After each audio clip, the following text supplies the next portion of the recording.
Hey, my computer shows 11 o'clock, so we can be very respectful of your time. We're going to go ahead and get started with today's webinar. If you are just joining us, go ahead and introduce yourself in that chat box. Download the resource that we put in the chat box. That's going to have all the information from today's webinar. And go ahead and take our poll if you have a chance. We'll leave that up for just another minute or two. So hello, everyone, and thank you for being here today. We would like to start by thanking the Department of the Air Force School Liaison Program for making today's webinar, Effects of Being a Mobile Military Student, possible. We always welcome our professionals. We see we have several joining us today, some educators, some school liaisons, some EFMP professionals, as well as our parents or guardians. So we always welcome everyone to our webinars, but please know that our parent webinars are designed with parents in mind. We do think you'll find the information and tips useful, but just know that we've designed them as parents for parents as our target audience. Before we introduce ourselves, we want to share with you a little bit more about MCEC and its mission. The Military Child Education Coalition is a nonprofit organization established more than 25 years ago. Our mission is to support all military-connected children by educating, advocating, and collaborating to resolve education challenges associated with the military lifestyle. In 2005, MCEC formalized support and programming for military-connected parents so that they may be empowered, informed, and proactive in supporting their children's educational journey. We strive to deliver informative and interactive webinars that address academic, social, and emotional issues that are associated with the military family lifestyle. Our vision is that every military-connected child is college, work, and life ready. So we want to introduce ourselves to you now. My name is Sonia Mulak, and I currently live in Madison, Alabama, which is just outside of Huntsville. We've been here almost 4 years now. My husband was an active duty Army soldier assigned to Redstone Arsenal, but he's recently retired. So we are enjoying this other side of life and learning what that's all about. I've been with MCEC for about 2.5 years. I work as a community coordinator here in my local area. I work on the webinar team, and I also work as an educator with MCEC. I have 2 military-connected kiddos. I have a freshman in college here in Alabama, and I also have a junior in high school who is very happy that he does not have to do any more of these moves as a military kiddo. My husband and I have been married for almost 25 years, so we've been doing these moves and all this crazy military lifestyle for quite a while, so we certainly understand all the challenges that come along with that. I'm going to go ahead and pass it over to Lisa now and let her introduce herself to you. Lisa? Thank you, Sonia. Welcome, everyone. We're glad you're all joining us today. Growing up, I was a military-connected kid myself, and then I joined the Air Force and married into the Air Force. My husband retired in 2022 after 33 years on active duty. We decided to make Alaska our home, so I'm joining you from the Northwest area. We have 3 military-connected kids who are now all adults and fully adulting on their own, which we are very grateful for. 2 of them are actually living the military life as well. After years of being an MCEC fan, I joined the team in 2024. And even though my kids are grown, I'm fully invested in the next generation of kids because I'm now the proud grandmother of the next generation in our family of military kids. All right, so we have a couple of administrative announcements to go over before we continue. At the end of the webinar, we'd like to invite you to take our survey about today's presentation. We'd really appreciate it if you took just a few minutes to give us your feedback. It is a key method that we use to tell our funders what we're doing, and it lets us know where we need to tweak some things so that we can continue offering the very best training opportunities possible. You'll see in the chat box on your screen where you can ask questions during our webinar, so please feel free to utilize that feature throughout. You should see a PDF file in there already in the chat box called the downloadable resource, and this contains the resources and information related to today's webinar.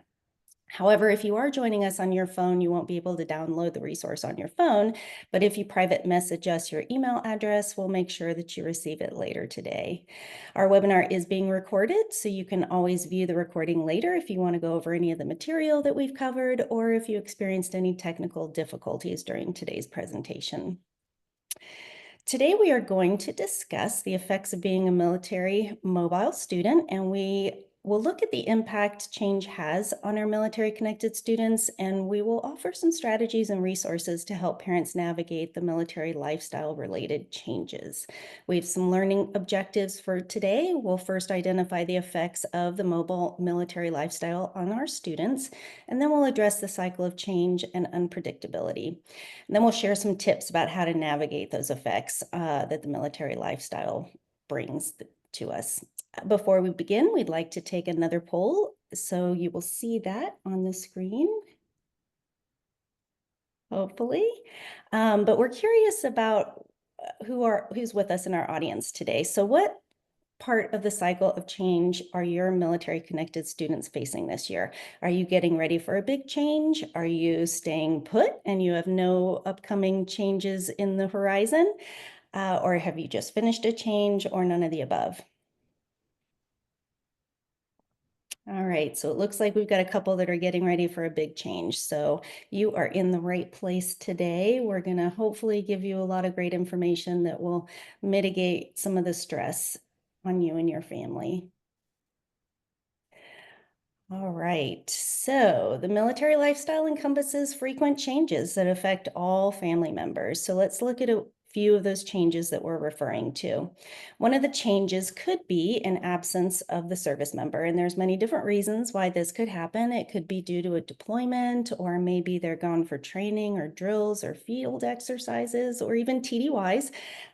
What we call TDYs are temporary duty assignments or other mission-related absences. Most of you know that the military families move a lot, and we call this PCS, which is an acronym for Permanent Change of Station. The average military family PCSs or moves every 2 to 3 years, and on average, military-connected children will change schools between 6 and 9 times before they graduate high school. That is 3 times more often than their civilian peers. Some families stay in country, others move overseas. Each child is unique, and each move brings a different set of circumstances and challenges and opportunities and a lot of unknowns. Basically, every PCS or move is different. So let's think about it.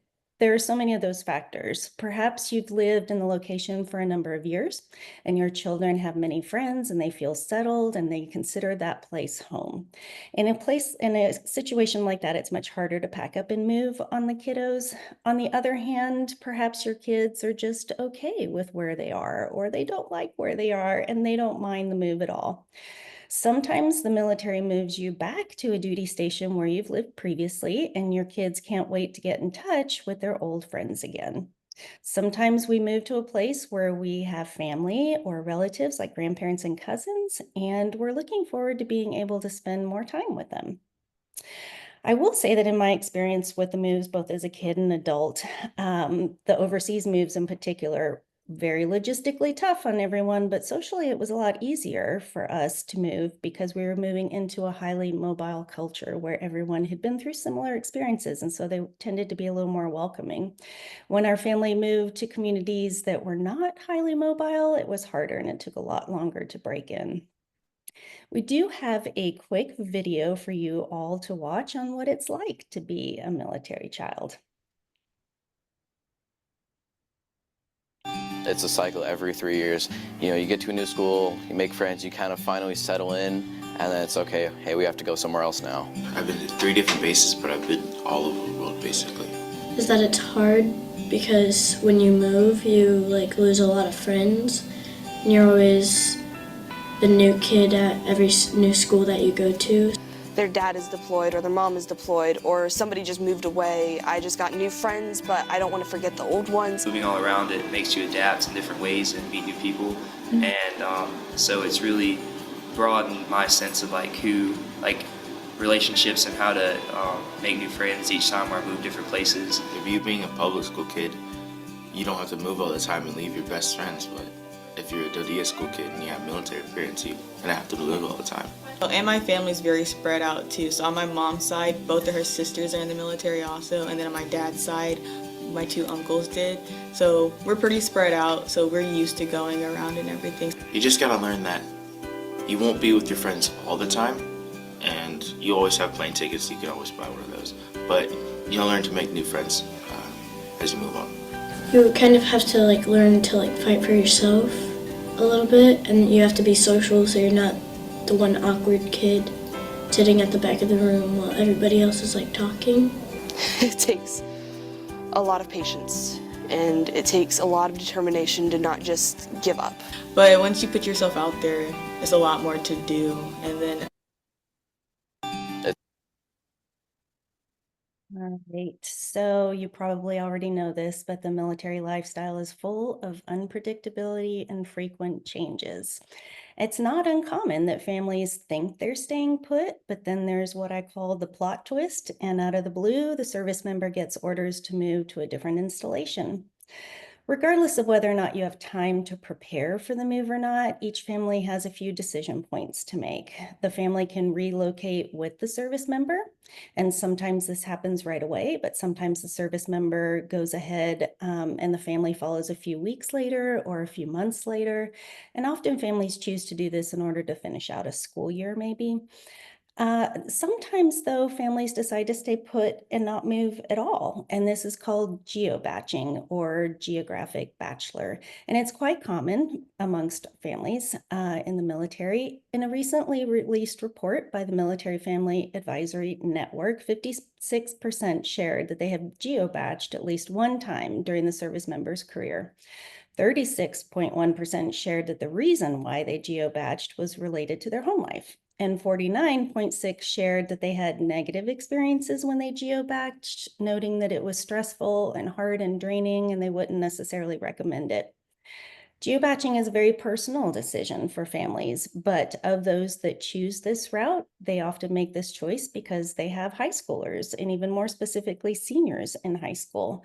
In that MFAM survey, nearly a third of families said that they didn't move because they didn't want their high schoolers to have to change schools. Some families have different reasons for making this choice. Maybe they have a special needs child and they're happy with the services and support they have at their current installation. Maybe the assignment that the service member just got was for a year and the family wants to reduce the number of times that the children are uprooted. So they sometimes will choose to stay where they are for that year and then reassess when they get orders for the next assignment. Sometimes the spouse has his or her own career, and that career is not mobile, and so they stay put. There are also those assignments where the family is not allowed to join, and maybe it's because the location is too dangerous, and this could be a temporary situation because the country is currently volatile, or it could be a more long-term situation. Then there are the deployments that last a year, the unaccompanied and remote assignments where the installation doesn't have systems or infrastructure in place to accommodate families. Regardless of the circumstances, the mobile lifestyle can take its toll, especially on school-age children. So what do students think about this? I'm going to turn it over to Sonia to find out. Okay, so we all probably have a story about how a move has affected our military kiddos. So I wanted to start talking about the student perspective by telling you a little bit about my kiddos and one of their perspectives. So when they were young, I mentioned my husband, I may have mentioned my husband was in the military 31 years. So we've done a lot of moves. When they were young, it was hard. I found my kids crying on the floor at times, but generally as younger kids, they adjusted fairly quickly. They moved on to what was present in their lives. And we did move every couple of years. But when my kids started in those early years of school, my oldest was second grade, my youngest started kindergarten in Colorado. And we were able to stay a very long time in Colorado by military standards, 7 years, which is unheard of. It happened because there's 3 different military installations there. So while my husband changed jobs, we didn't have to relocate geographically. This turned out to be both a blessing and a curse. We thought it was fantastic at first, but what I realized is that my kids forgot how to be military children. So then when we did move next, my youngest was in middle school. He had just finished his first year of middle school, and my oldest was getting ready to go into high school. Very, very difficult times to move. And add on top of that, that it was in the middle of COVID. So it was a devastating move for my kids, really. My youngest told my husband he was ruining his life. My oldest got angry at the world. So it was a very, very difficult time at a short assignment. The assignment was only 10 months. It was a school for my kiddo. Everything was shut down. My kids refused to even try to make friends. So it was very hard. So lots of impacts that I'm sure we can all share about the students' perspectives, but that's just one. Probably I was sharing with Lisa earlier, our most difficult move for my entire family. Now, things did eventually turn around, and my kiddos are doing fantastic now, so no worries. But that move certainly did take a toll on my kids and my family. And that's just one example of that toll the military lifestyle can have on kids. These mobile military children are going to be uprooted over and over and over with each move. My kids have moved 6 and 7 times. They have to leave everything behind and adapt to new surroundings. They have to say goodbye to their friends and peers, their teachers and mentors, and their neighbors and playmates. And then at the new location, they have to start over from the very beginning and have to build those new connections and try to fit in. That's a big ask of anyone, especially children who are still trying to figure out how to process all these emotions, how to verbalize the emotions, how to deal with it all. So that can take a big toll on them. At MSAC, we actually wanted to hear from the kids and learn how moving affects them.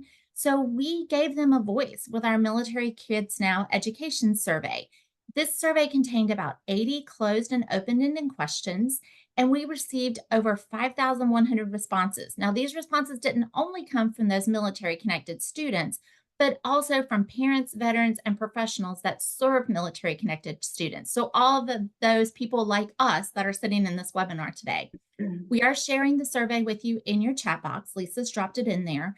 We encourage you to take some time and read through all the responses because it can be very eye-opening and really give you a picture of what it's like to be a military kiddo. But we did want to share some of the results with you in this webinar to give you a better understanding of how the kids feel. Some military-connected students described feelings of intense nervousness because of each move. They described how that anxiety evolved into a kind of disaffection. One student noted on their efforts to make a new friend that, "I'm going to move again, so why bother?" This is exactly how my kids felt on that short 10-month assignment in the middle of COVID. You know, I shared with Lisa, they didn't make a single friend there. Part of that had to do with the shutdown and COVID, but part of it was just they were done. They weren't having it. They weren't going to try.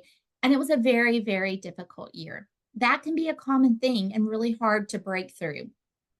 These students will often feel that they're just floating between schools with each move. These feelings lead students to choose to have those superficial friendships instead of close friendships because they're very aware that they're going to be moving again and just saying goodbye to people again. And they're already anticipating that future move rather than focusing on where they are. Along with that concern over future moves and never really feeling settled at one place, even more stress is added onto these mobile students as they just try to adjust to new school environments and cultures over and over and over.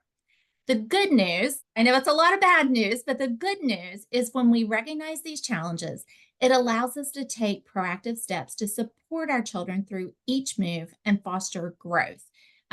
Now we want to move on from some of those student perspectives to the educational effects that those military students may encounter as they move. So as you're moving from state to state, maybe even district to district, you're going to face different curricula, assessments, and schedules. And these mobile students have to adjust to all that. One of the biggest challenges as our students get older, as teens, is the transfer of courses and grades when they move to a new school.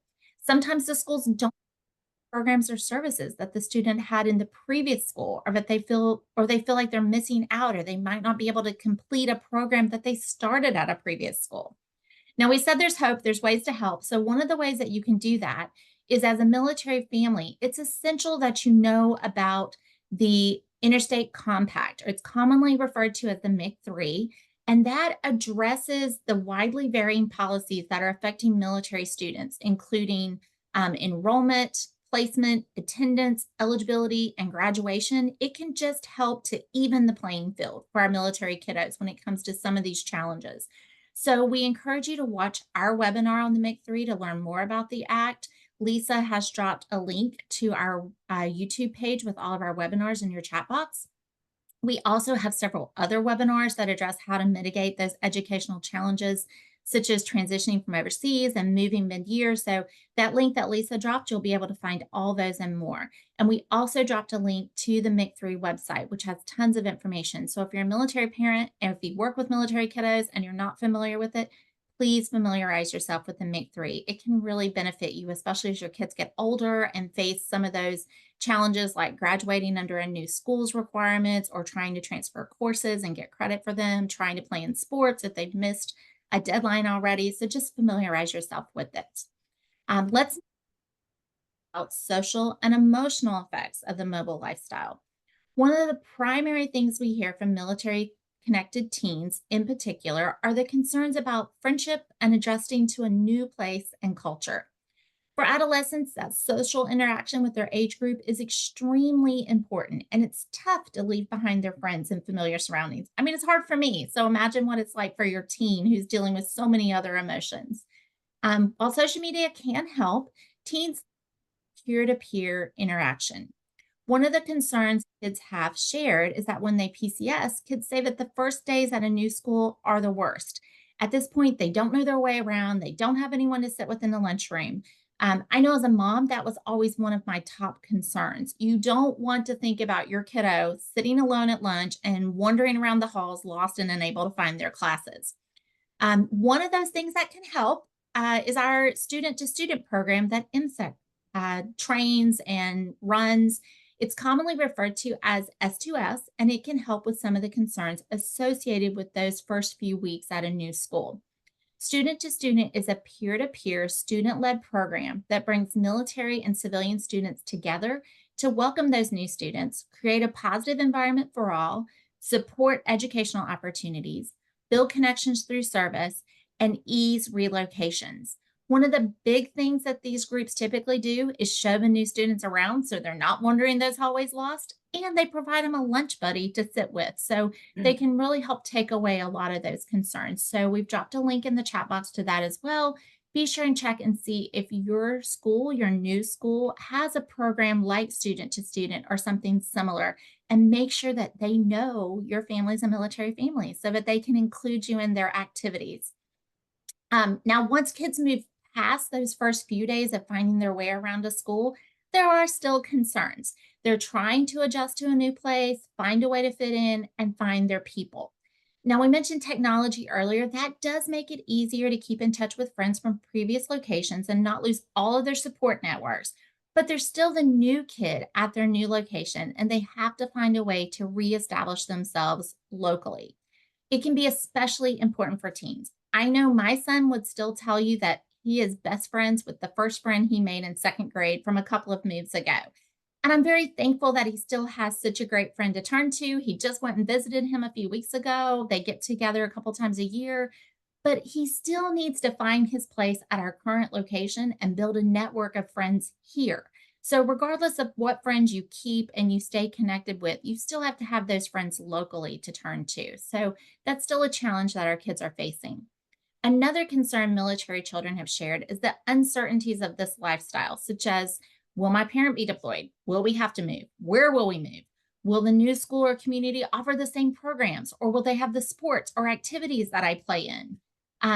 Older children and teens understand that planning ahead 2 or 3 years, like their civilian peers, may not be possible because they know they're probably just going to move again. There are just too many unknowns and changes that happen. Teens may feel like no one else understands their unique circumstances or point of view, and this worry can cause some teens to experience stress or behavior changes like mood outburst or sadness. Changes can also bring a major shift of roles and responsibilities at home. I know someone said in the chat box that they're getting ready to face a deployment. Often when those service members are absent, or if a family decides to live apart with geo-badging, there's just shifting of responsibilities within the family. So some of you guys may be experiencing that soon. Older children or teens may have to take on additional responsibilities like watching younger siblings or helping to get them to extracurricular activities. The spouse will most definitely have additional household tasks, but the kids may also take some of those on. Just thinking about all these changes and the impacts to students, we do have another video that we want to share with you. This one kind of hits home to me because it's from a college student, and he's talking about he's lived this life and he still struggles even being partially grown up now as a college student and away from home, he still struggles with some of the aspects of the mobile military lifestyle. So I feel like in this, my teen who's at college can probably identify with some of the things that he shares. So let's listen to his video. And I'm going to tell you, he rambles a little bit, but he's got some great points, and it's a much longer video than what we are sharing. It's got some great stuff in it. When you ask somebody where you're from, what do you technically expect back from them? Are you asking where were you born? Were you asking where did you just come here from? Where have you lived most of your life? Where, you know, like there's a lot of different ways to answer that question. And often they'll tell me, well, where were you born? And I'll tell them, oh, I was born in Texas. But a lot of times people are like, well, where did you move here from? Currently, my answer to that question is Okinawa, Japan. I guess that's where I'm from. That's where my family still lives. I'm in college right now, away from my parents. My parents are weird. They've always told me that home is where you put your pants on. I don't know if I necessarily agree with that. I've had so many homes that I guess technically I never really had one. And I still don't. You know, and honestly, I'm so jealous of people who can say, oh yeah, I'm from this place and not have to think about it twice. Like, who knew that such a silly question can possibly just rattle somebody up? And honestly, I get kind of like torn when somebody asks me that question, because for me, my home, for me anyway, I don't know about you, but my home is where my family is, where my parents are, where my sister is. Honestly, I'm so jealous of people who don't have a hard time answering that question. When somebody asks you where you're from, I'm pretty sure your answer is like, oh, Wisconsin, California, Georgia, I don't know, cool places. You know, something, a place, like a real physical place that you can say, that you can call home, that you know is your place. For me, I never had that, and it's sad, but at the same time, I don't know any better. So I kind of don't care, but at the same time, like, I wish I did. I wish I knew what it was like to have a home. When you All right. So Sonia and I talked about this at the beginning, or actually even while we were preparing for this webinar, that this video in particular really hit me hard. As a military connected kid myself and as a mom, it really resonated with me and pulled on some heartstrings there. I wish that at this point in my life, I had a more eloquent way of saying what he was trying to communicate, but I too ramble when I try to answer that question. And I found I answer that question differently at different times, and that's okay too. But my point here is that this question does carry over into adulthood, and so don't be surprised if your kids experiment and or struggle with how to answer that question. So what happens to us when we go through this change? Well, all kids go through a cycle to some extent when experiencing the change, as do us adults, and this cycle is very similar to the cycle of grief. The first stage is denial, and perhaps you went through this yourself. You'll learn that maybe you had to move unexpectedly and your first reaction was, no, I'm not going to do it, or I don't want to think about it right now. You, as a parent, might see your child leave the room or check out emotionally by putting their earbuds in. Maybe they don't want to talk about it at all. Maybe they don't want to join in on family planning to prepare for the new move. Often teenagers especially believe that if they don't talk to it, that it just won't happen. So don't be surprised that that is the first stage. Next comes resistance, and this can be a particularly difficult stage for all because it is often laced with anger and frustration. Your child may say, I'm not going to move. I'm going to stay here with my friend. I'm happy where I am. Your child may also refuse to do things that you ask them to do. When this change is occurring, it's absolutely normal for your child to experience grief as a result of a major life change and to resist. Resistance can happen before or after the move. There's no real timetable on when these things happen. If the resistance is happening before the move, maybe they're dragging their feet and packing their things up or saying goodbye to their friends. If after the move, resistance can manifest by them refusing to join any new groups or continuously talking about how it was better where they used to live and how things used to be. Maybe they're spending most of their time on social media, virtually interacting with their friends. And Sonia talked about this a little bit earlier. Sometimes holding on a little too tight to previous friends and not committing to making new friends in their current location. It's hard for us as parents to see our children hurting or to tolerate those outbursts because they can be angry, but just remind yourself that it will eventually pass. The next stage is exploration, and this is where kids develop and grow through acceptance and create new expectations. This is the stage where they build resilience and growth. Not all kids stay upset about change for long. Some do, and some get to the exploration stage faster than others. Everyone is running their own race here, and so the pace can be very different from one child to the next. And like grief, again, these stages are not linear. They can go, the child can go forward and backwards in each of these stages at any time. But during the exploration phase, teens especially will likely ask questions. They may do some exploration on their own as a way to deal with the change as best as they can. Exploration can also happen before or after the move. Before the move, some teens may develop an out-of-the-box kind of thinking where they actively plan ahead and they come up with to-do lists, or they start researching what the new location has to offer. When this stage happens after a move, maybe they take their bike out in the neighborhood and explore a little bit. Or if they have their license, maybe they jump in the car and go see what the restaurants are around them. The final stage here is in commitment. A child here decides to fully become part of and accept their new life situation. And this might mean fully engaging in family activities and discussions. Maybe they jump in to do volunteer work, they join groups, or maybe they act on a to-do list that they've created. You'll find that their friends love this particular stage because the kids generally stop talking about how good things used to be and how good their social life used to be before, and they are more in the moment with their new friend group. It's important to note that when students are in denial or resistance, they are distracted from pursuing academic success. They're much more focused on the social aspects of their lives and their life prior to the change than on focusing on their classes, homework, tests. Perhaps personal and academic growth can take place when kids are in exploration and the commitment stages. I do want to draw your attention to this slide. The graph depicts a child who is more resistant to change. They spend more time in denial and resistance before they move into the exploration and commitment stage. As a parent, you may have noticed your kids going through these different stages. We'd love to hear what your experiences are with that. On this next slide, this graph shows you that the effects of change on a child who is resilient and who may adapt to change easier on the right. As you can see, they spend a shorter period of time in denial and resistance and move quicker to that exploration stage.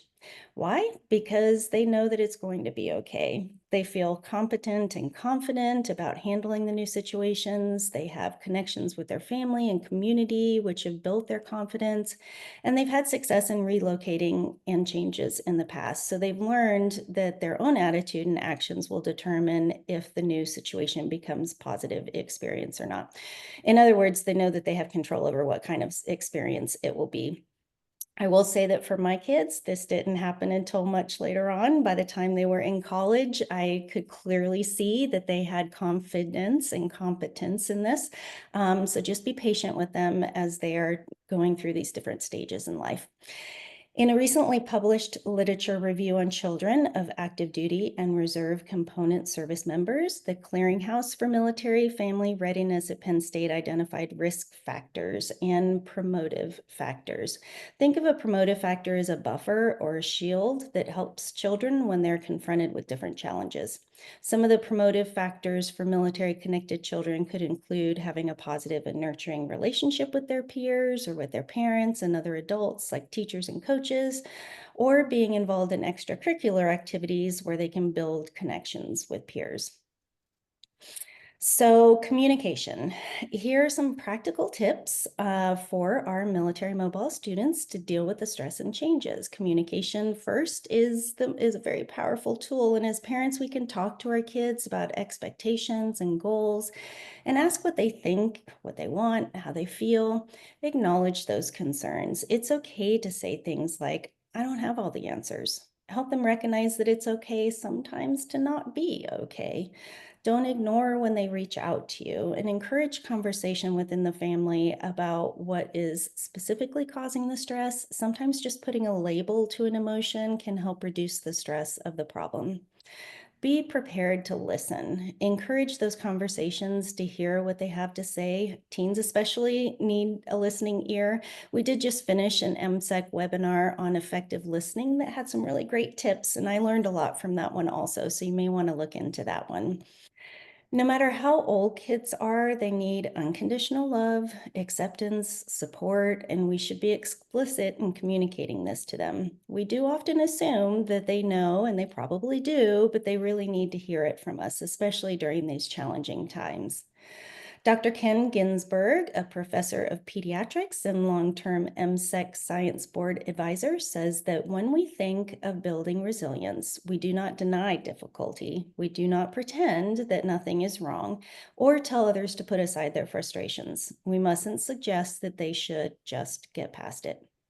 The language of resilience does not create optimism through cheerful words or sugarcoating realities. It guides others to create hope and generates a sense of control through actions.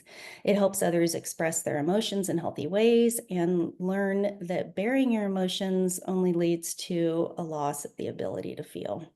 Therefore, encouraging your children to express their feelings is a good thing. Creative outlets like art, music, poetry, singing, dance, rap are also all very powerful ways to let those feelings out.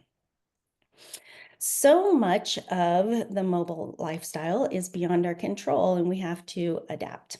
We usually have no say in when or where we're going to be stationed next, and we have to. We often have no say in where we're going, or if the service member is going on a deployment. And in those situations, adaptation is important. Make the best of things. Be a positive role model for your children during those times when a lot of things are beyond their control. Recognize that fretting and worrying is a waste of time, because in the end, we can't change the circumstances, only our reactions to them. And that's a really difficult life lesson to learn. Encourage your children to learn to let some things go. It's important to try not to fix problems for them, but sometimes there's just nothing we can do. What can help in those situations when everything is moving fast and furious is to take back some of that control. Dr. Ginsburg encourages parents to give children and teens control whenever possible. This could be small things, like if they're a young child, letting them pick out what t-shirt to wear or what book to read. You can let kids decide what to have for dinner or where to go for dinner.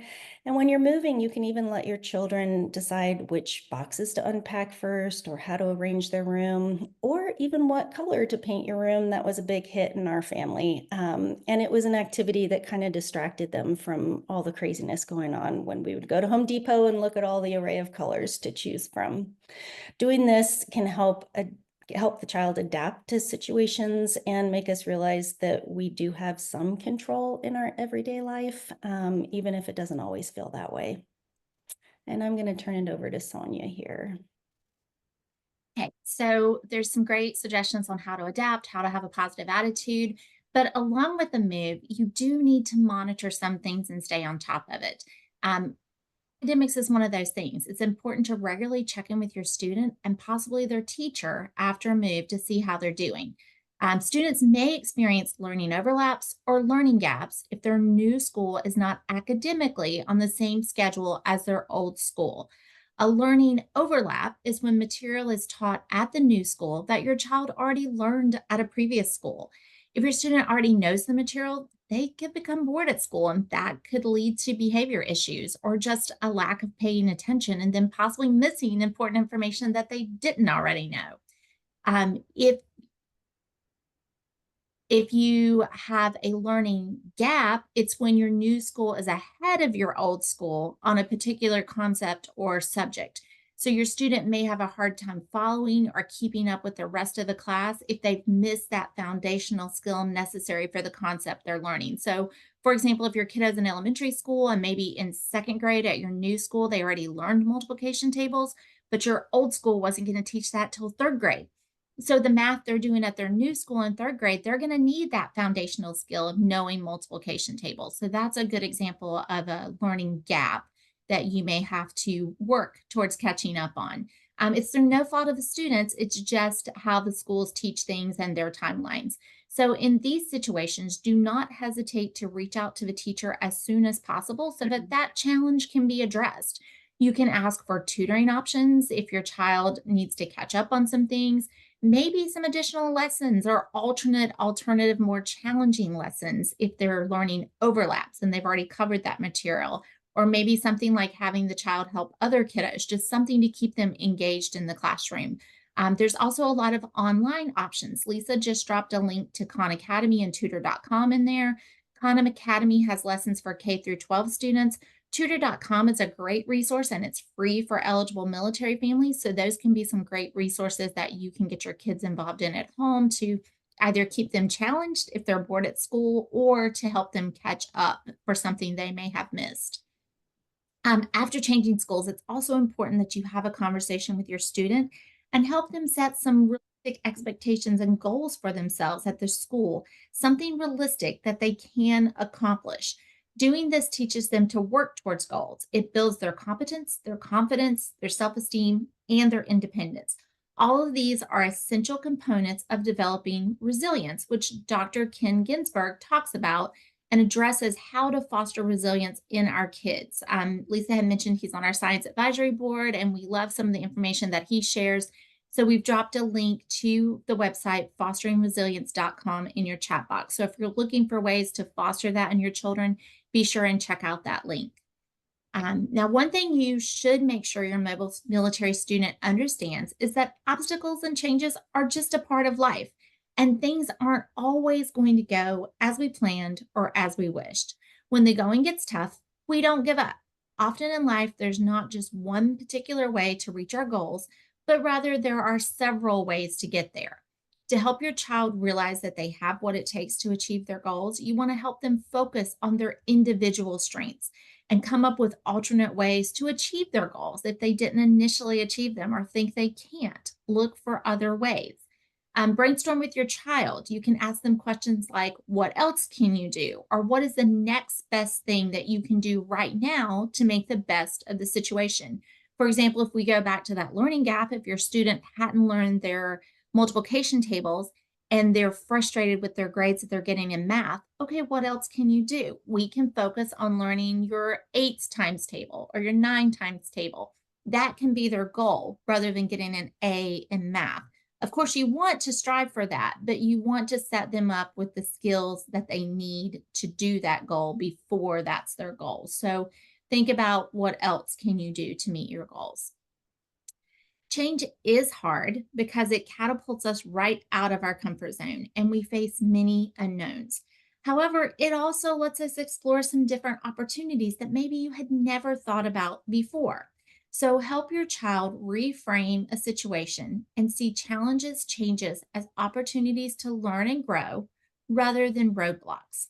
Along that same lines, help your child view mistakes and failures simply as ways to discover what does not work.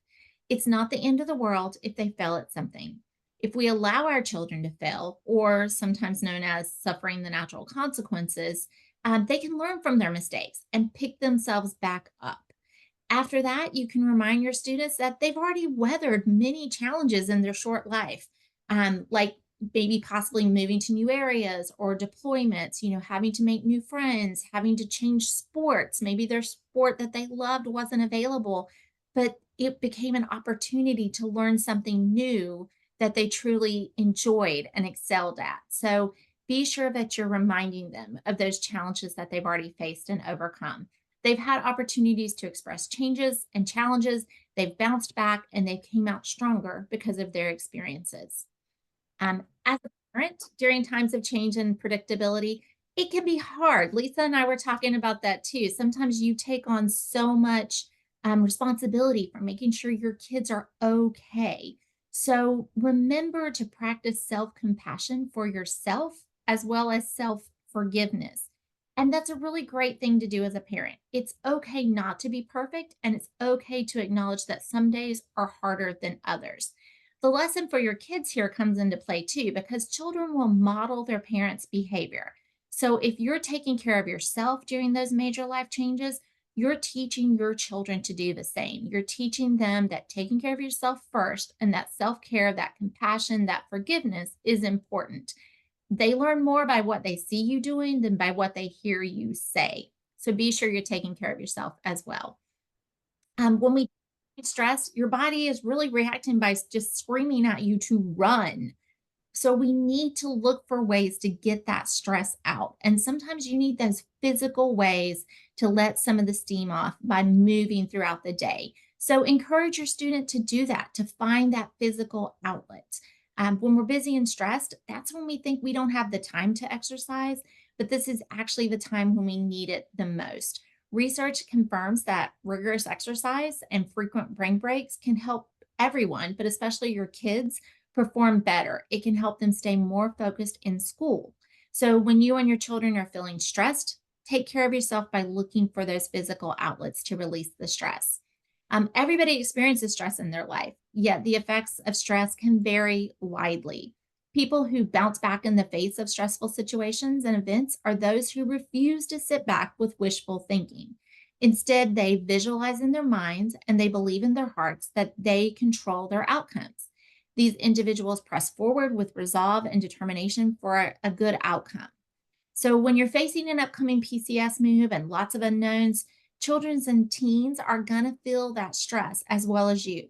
That stress can manifest itself in different ways in your children. So, sometimes think about maybe what's behind that behavior. You can see changes in eating or sleeping patterns, weakness or dizziness, severe mood swings, signs of depression, regression in things like academics, behavior, even physical regression with some of the physical skills that they're learning. So maybe if you're seeing some of this in your children, think about what could be behind it. It just may be the stress of that upcoming change that's affecting your child. If you do recognize any of these symptoms in your child, it's possible that your child is feeling overwhelmed with all the changes they're facing. So if you find yourself in this circumstance, reach out to someone. Just know it's okay to do that. You can reach out to your doctor or a counselor. They can offer your family confidential advice and support. Lisa's dropped a link to Military One Source in your chat. They're a great resource for you. They provide support for free non-medical counseling. She also dropped a link to our military and family life counselors. Those are usually attached to a military installation or may be embedded in a school if you have a large population of military children. So those are great resources to reach out to. Now, this has all been, a lot of this has been building up to the move and during the move. But what you want to also remember is after the move, it's important to help your child focus on establishing those new connections in their new community and school as soon as. Now, we say as soon as possible, but please know some mobile military children will need some time to adjust and just sit back and take in and figure out how things work in this new environment. The social norms may be different from their previous location. They're trying to figure out where they fit in, what's right, what's wrong, what are the traditions at this school, what are the rules.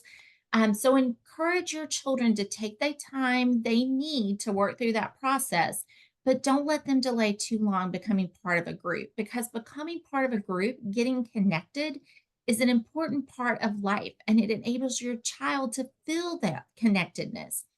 Feeling connected is just a sense of being cared for, supported, and belonging.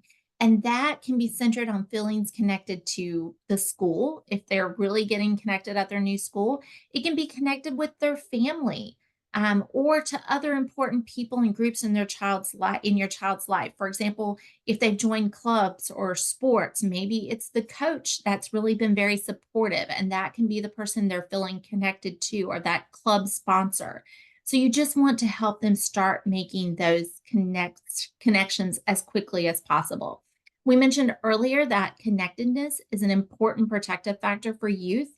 It can reduce the likelihood of a variety of risk factors.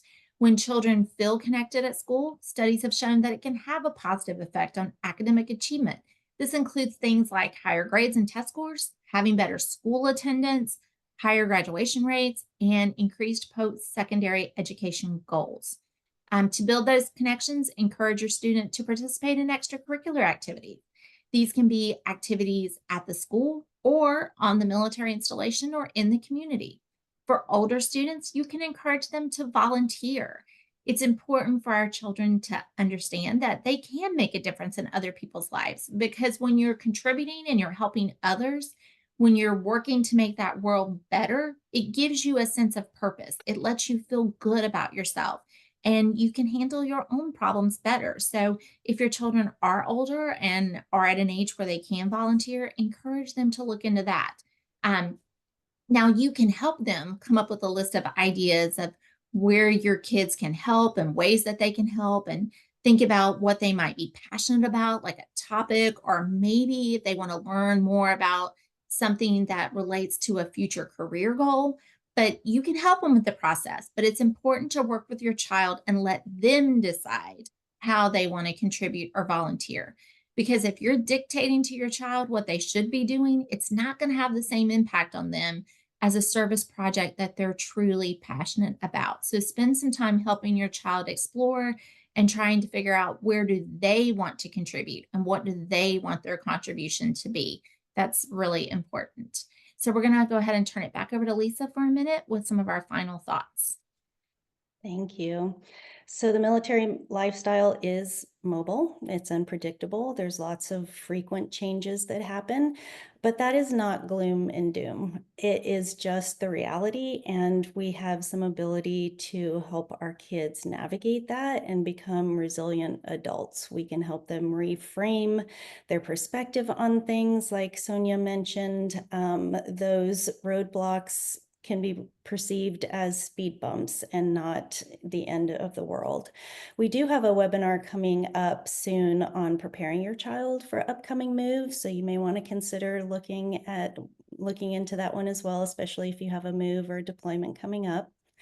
Regardless of how old your children are, be sure to let them know that they're loved and that you support them, especially during those more challenging times. I will say that as a grown military connected kid myself and the mother of 3 who have navigated this life, there was resistance during those earlier years, especially the high school years with the kids. But there is hope at the other end, and they can and will become well-adjusted, happy adults. So I'll turn it back over to Sonia now. So we do want to thank you for joining this webinar today. We hope we've given you some little nuggets of information that you can take that'll help you and your children with the challenges of this lifestyle. But we want to invite you to take our survey about this webinar. You can do that by clicking on the survey link in the chat box on your screen. We also have a QR code on our slide. So you can just hold your camera up to that and the link will pop up. Once in the survey, click on webinar survey and type in our 4-digit webinar code, which you see on the screen. It's 4825.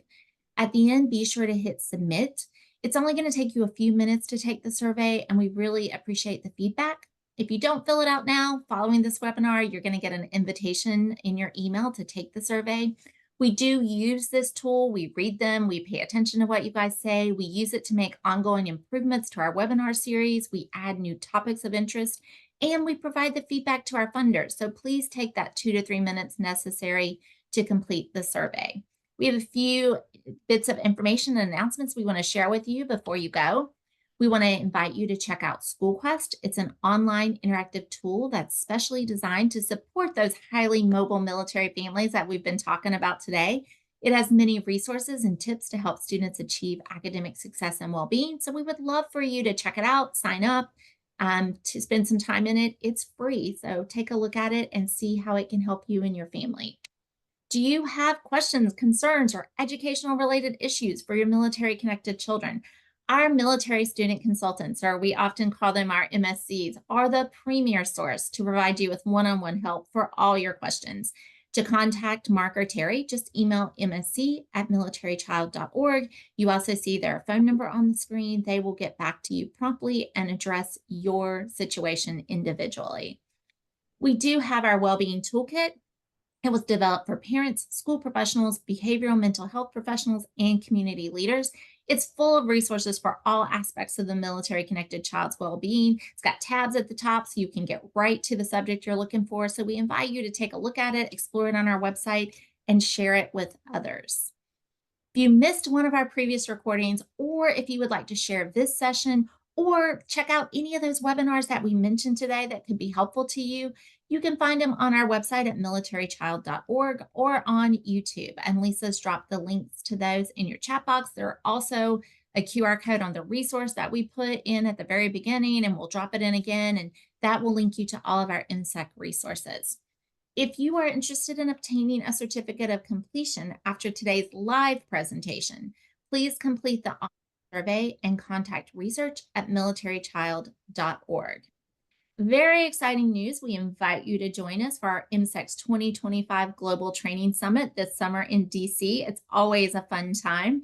Don't miss this fantastic opportunity for MSEC student-to-students teams and all other peer-to-peer student transition teams from around the world to network and collaborate with each other at GTS. If your teams at your school have never experienced it, it's a great thing to come to. So please consider joining us. MSEC is honored to partner with Columbia Southern University to provide the Military Child Education Coalition Heroic Hearts Scholarship. This goes to a member of the military caregiving population. So it's designed for those caregiving youth. Those are children and young adults up to age 18 who are actively involved or currently impacted by the care and needs of a wounded, ill, or injured service member. We want to remind you that MSEC supports all military-connected children by educating, advocating, and collaborating to resolve those education challenges associated with the military lifestyle. This scholarship is just one way we do that. The scholarship is going to cover tuition and technology fees for 120 credit hours, up to 60 months, or completion of the selected online degree program, whichever comes first. Recipients must be available to begin their coursework within 6 months of the award date. So if you know a caregiving youth, please encourage them to apply. The scholarship recipient may even have the opportunity to join us at that Global Training Summit in DC that I mentioned earlier to receive their scholarship. So it's a great opportunity for our caregiving youth. We do have another opportunity for all military connected children. It's called our Call for the Arts program, and it's for all children representing every branch of service to share interpretations of through art of what it means to be a military connected child. The deadline to submit their artwork is April 30th. So please have them submit some. You can scan for more information on that QR code or click the link in the chat. It's a great program that lets us celebrate those children who are interested in the arts. So encourage your child to send in a submission. Very exciting news. We're excited to announce that our webinars are now being presented specifically for our Spanish-speaking military community. Please join Mariela and Yasmina at the end of each month for these special webinar presentations funded by HEB. As with the rest of our webinars, these will also begin at noon Eastern Standard Time. So in your chat box, you can see all the information in Spanish on our next webinar and the link to register. They'll actually be doing this one that Lisa and I did today, the effects of being a mobile military student, for our Spanish-speaking members of the community. So join that or encourage others that you know to take a look at that. We have a partnership with Lockheed Martin Space right now where we shine a light on STEM careers through a series of 5 one-hour virtual sessions that discuss agricultural, health sciences, business administration, cybersecurity, and artificial intelligence and engineering. These are for military students who are interested in STEM careers. So if that is one of your kiddos, please encourage them to join us for our next one, April 28th from 4 to 5:30 Eastern Standard Time. This one will be focused on businesses in career management. Our next one after that is May 12th and talks about health science careers. Our upcoming webinars that are coming up next week, please join us on Tuesday, April 15th for Math and Science for Young Children, and on Wednesday, April 16th for Preparing Your Child Emotionally for Relocation. That's the one Lisa mentioned. So a great one if you and your family have an upcoming change. The registration links are in the chat box, and please remember that all these webinars start at 12 noon Eastern Standard Time. And finally, we would like to give a special thanks to the Air Force School Liaison Program for making today's webinar possible. Thank you to all of you for your interest and participation and sticking with us through our webinar today. We're going to stay on for a few more minutes. If you have any questions, you can feel free to type those in the chat box. I'm going to go ahead and stop the recording, and then we will be here for a few minutes. If you would like to stay on and have any questions or need any links that we shared today or need that resource uploaded, just let us know. Thanks again for joining us.